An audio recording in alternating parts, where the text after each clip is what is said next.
Hello, I'm Peggy Tillman. I'm the chair of this committee that has worked so hard to bring a wellness walk and also a very spiritual walk. I'd like to introduce the members of the committee and also President Houston sends his regards. He was not able to be here today. So on this committee was the first chair was Dr. Harry Nickens, and he's come back right over there. We have Teresa Tedder, we have Sister Elaine, and we have Betty Brookfield. So these people have worked very hard to bring this walk to fruition. The outlines for the trip or for the walk are outside at the trailhead out there, and those brochures will always be in there. So if you want to walk, make sure you pick up a brochure. Okay, I'd like to ask Teresa to open with a prayer, please. Oh, divine Creator, we are ever grateful for another chance to come together as a corporate body to offer our gratitude and thankfulness for the countless blessings that you give to us and for the miracle of your grace.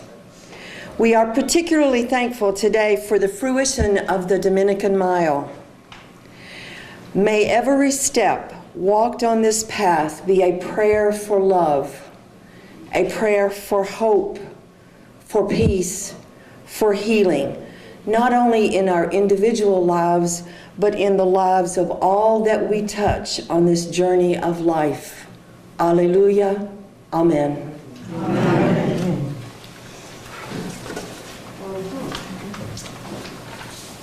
Welcome, everyone. And we really appreciate everybody turning out in spite of the weather. Was a little iffy today. First of all, I would like to welcome our distinguished Dominican Sisters of Peace on this wonderful day. I didn't do it. Okay, I have been corrected. The Honorable Judge John Settles. Mayor John Ciccone, State Representative Kim King, Sandra Davis of Tourism, Father Kevin, Fran Carrico, our PVA, Councilwomen Debbie Wakefield and Lisa Hayden.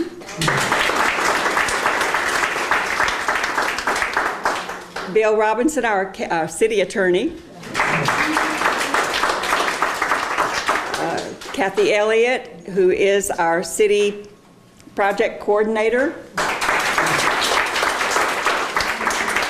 Nell Hayden from Main Street. Springfield Main Street, may I say. Have I missed anyone? And welcome all of you. Thank you. This has been a really heartfelt project for all of us. We honor the Dominican sisters. We honor the ground that we're on. And we're just so delighted to have been a part of this project. Dr. Nickens began it a couple of years ago, and Peggy took over, and it's just been a real adventure of love. Thank you.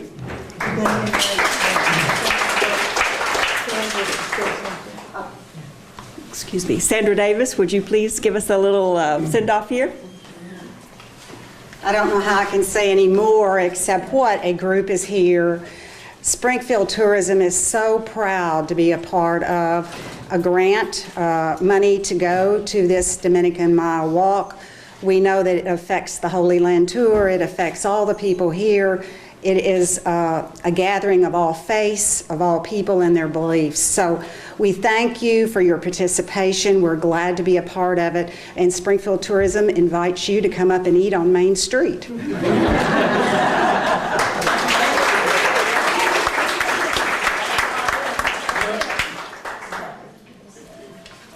Now we're going to sing Holy Ground. There, I have a few more copies if anyone doesn't have one.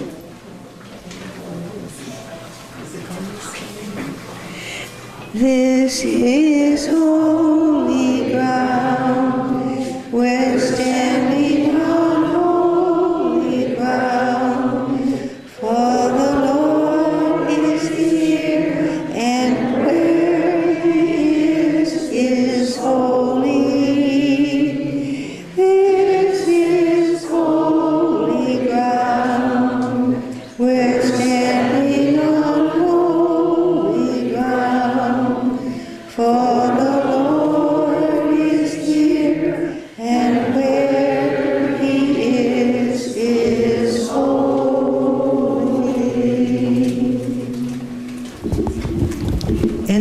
would like to give a little presentation to you on why this is holy ground. Many of you are familiar with this story, so bear with me. But in the late 1700s, Catholics in Maryland wanted to move away for religious, political, and economic reasons. They sent scouts down through Cumberland Gap to explore the new pioneer lands west of the Alleghenies. And when they saw this beautiful knobby hills, they said, this is where we'd like to be.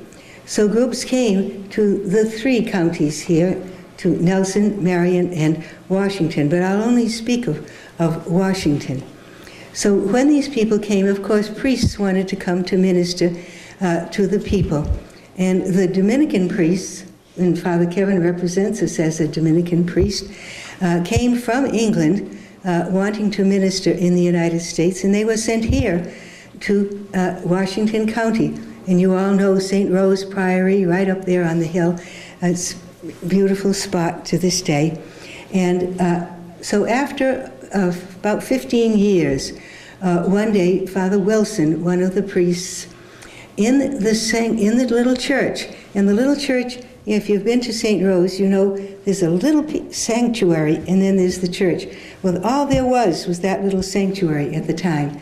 And in that pulpit, Father Wilson said, if any of you young women here would like to start a sisterhood, part of the Dominican order, whose ministry would be to educate the children of our pioneers, come see me in the priory.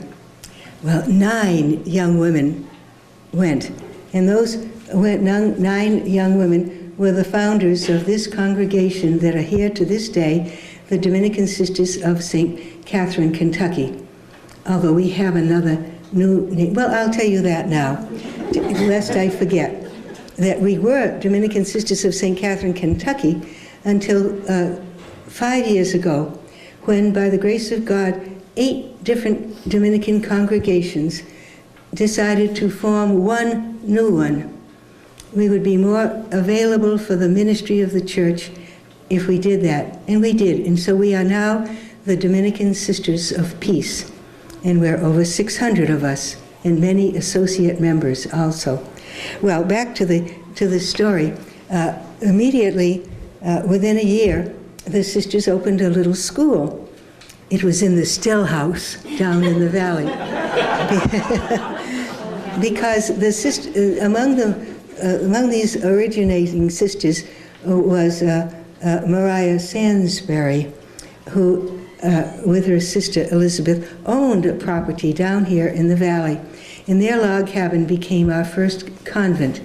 And right away, they built a chapel down there. And from that time on, we have been praying on this territory. The chapels keep growing, but we did that. So we're down there and teaching and preaching. And that was 1823. And by the year 2000, even before then, a little bit before, I don't mean 2000, 1900, excuse me. By the turn of that century, we had a church, 2 chapels, a convent, and a boarding school for girls that was larger than the Dominican convent that you see here. It was just amazing. We had about 200 sisters by then. Most of them did not live here. They were off on missions to teach in places like Massachusetts and Nebraska and Memphis, Tennessee, and Louisville and other places. But they all would want to come home to the central place. So that's why we call this place the Mother House. I bet some of you wondered about that, why you did, right. And so our school, then the catastrophe happened. In 1904, that whole convent and academy down in the valley burned to the ground. Fortunately, no lives were lost. And that's when we really appreciate the people of Springfield who really helped us, as well as the Dominican friars who helped us during that painful time. Then when we built a new convent and academy We built it up here on the knob rather than down in the valley near Cartwright Creek where the original one was. It seemed to be far away from malaria or other mosquitoes and so forth. So in this new convent and mother house, which was formed in 1904, we continued to have our school, and we continued to teach, we continued to pray. We had beautiful chapels down in the valley. Up here we also had a beautiful chapel in the mother house, which by 1924 got too small. So we built that wonderful big Gothic chapel that covers the skyline when you're coming in from either direction. And that was our chapel until, in the mid-'80s, when we decided that it would be, we didn't need such a big chapel, and we needed more general space for the college and the community, and the sisters and the community. So that's why we now have St. Catharine Hall. Now, just in case so then our school continued to grow until 1971, when we deemed it necessary to close the academy. And I know there are some people here who are graduates of that. Who are the graduates and so forth? We've got some, yes, some of our greatest citizens of Springfield today are among our graduates. And some of our sisters, too, of course, were graduates. Yes. But we began the college in 1931. The college at first was a 2-year liberal arts college, and it remained so for many years. Some of our graduates, some of the same women are graduates of that too. It was all women at first, and we changed to, we invited men, and then there was always sisters there. And so we had that wonderful school. Then, about 14 years ago, we hired Mr. William Houston, who isn't here, but our President Houston, who had vision and an insight to get to the vision. Some people just have vision, but he had both.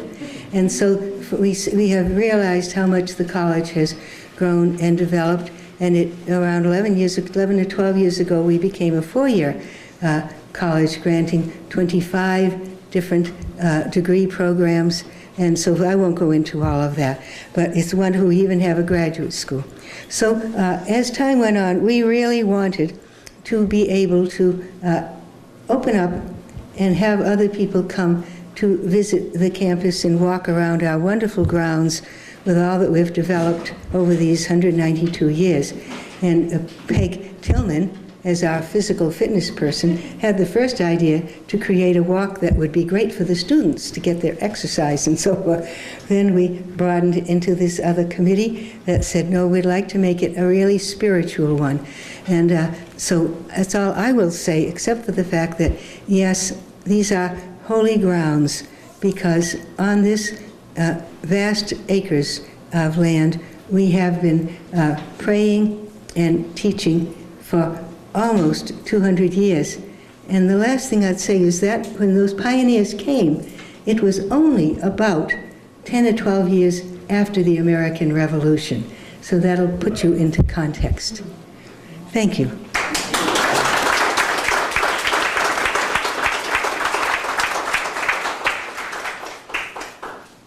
Now, Sister Diane.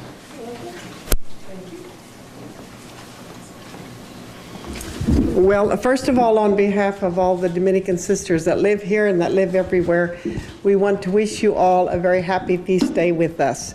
Many, many years ago, our founder began the Dominican order around this time, or at least he died on this day. And so we have been very proud of our Dominican heritage ever since. And so I just want to tell you that this is a happy feast day for us, and now for all of you also. I have the privilege of blessing the trail, the walk, and so I would like to do so in these words. Blessed is this path, this Dominican walking mile, O wondrous God, that has been so carefully created as a way for each person to enter more fully into his or her spiritual journey on the way to God. Adorned as this walk is with its heights, its plains, its ups and downs, its curves and turns, may it become our metaphor of life when we are delighted, when we are weary, when we need rest, or when we tend to any of our other daily emotions.